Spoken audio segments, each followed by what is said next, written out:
Hello friends, welcome to மொக்க சமையல். இன்றைக்கி நம்ம வந்து மாம்பழ பர்ஃபி எப்படி செய்கிறதுன்னு பார்க்க போகிறோம். அதுக்கு ஃபஸ்ட்டு 1 கப் மாம்பழத்தை மிக்ஸி ஜாரில் ஆட் பண்ணிக்கோங்க. கூடவே 1/2 கப் பால் ஆட் பண்ணிக்கோங்க. இப்போ இதை வந்து நல்லா மிக்சியில் பிளெண்ட் பண்ணி எடுத்துக்கோங்க. இந்த மாதிரி நல்லா ஸ்மூத்தாக பேஸ்ட்டாக அரைச்சி எடுத்துக்கோங்க. ஒரு பேன் வந்துட்டு அடுப்பில் வச்சுட்டு அதில் நம்ம அரைச்சி வச்சுருக்க அந்த மேங்கோ பியூரி வந்து ஆட் பண்ணிக்கோங்க. கூடவே 1 கப் சர்க்கரை ஆட் பண்ணிக்கோங்க. எவ்வளோ மாம்பழம், இப்போ 1 கப் மாம்பழம் எடுக்கிறீங்கன்னா 1 கப் சர்க்கரை ஆட் பண்ணிக்கோங்க, கரெக்டாக இருக்கும். இப்போ இது வந்து நல்லா சர்க்கரை கரையிற அளவுக்கு வந்துட்டு கிளறி விடுங்க.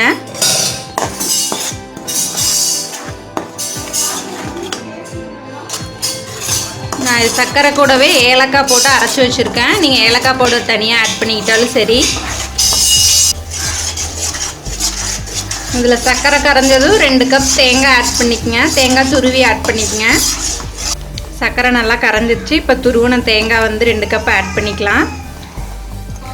ஆட் பண்ணிவிட்டு நல்லா கிளறி விடுங்க. இது அப்படியே வந்துட்டு அந்த சர்க்கரை பாகுலாம் நமக்கு வந்து கரைஞ்சி வரும். அந்த டைமில் வந்துட்டு நம்ம எடுத்து பிளேட்டில் மாற்றிக்கலாம்.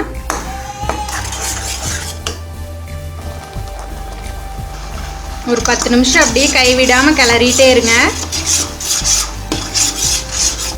பாருங்க, நமக்கு அந்த சர்க்கரை தண்ணி வந்து நல்லா வந்து வற்றிடணும். அது நமக்கு அப்படியே வந்துட்டு நல்லா உருண்டு வரும். அந்த ஸ்டேஜ் வரைக்கும் வந்துட்டு நம்ம அப்படியே கைவிடாமல் கிளறிட்டே இருக்கணும். அடுப்பை மீடியம்லேயே வச்சுக்கோங்க. முடிஞ்ச அளவுக்கு நீங்கள் வந்து நான்ஸ்டிக் பாத்திரத்தை யூஸ் பண்ணுங்கள்.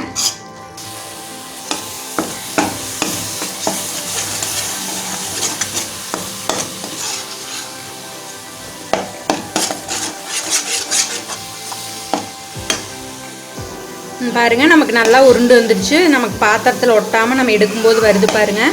இதுதான் வந்துட்டு நமக்கு பதம். இப்போ வந்து இதை வந்து ஒரு பிளேட்டுக்கு ட்ரான்ஸ்ஃபர் பண்ணிக்கலாம். இந்த மாதிரி ஒரு பார்ச்மெண்ட் பேப்பரோ இல்லை ஏதோ ஒரு பேப்பர் போட்டுட்டு, இல்லைனாலும் நீங்கள் நெய்யில் க்ரீஸ் பண்ணிவிட்டு பிளேட்டை இந்த மாதிரி ஊற்றி வச்சுருங்க. ஒரு 1/2 hour அப்படியே இதை விட்டுடலாம். பாருங்கள் ஃப்ரெண்ட்ஸ், ஒரு 30 மினிட்ஸ்க்கு அப்புறம் இந்த மாதிரி ஒரு பிளேட்டில் ட்ரான்ஸ்ஃபர் பண்ணிவிட்டு கட் பண்ணிக்கோங்க. இதனோட பதம் வந்து கரெக்டாக வந்திருக்கு. இதே மாதிரி நீங்களும் ட்ரை பண்ணி பாருங்கள். இந்த வீடியோ யூஸ்ஃபுல்லாக இருந்தால் உங்கள் ஃப்ரெண்ட்ஸ்க்கும் ஷேர் பண்ணிக்கோங்க. இந்த மேங்கோ கோகோனட் பர்ஃபி வந்து ரொம்ப ஸ்வீட்டாக இருக்கும், ரொம்ப டேஸ்டியாகவும் இருக்கும்.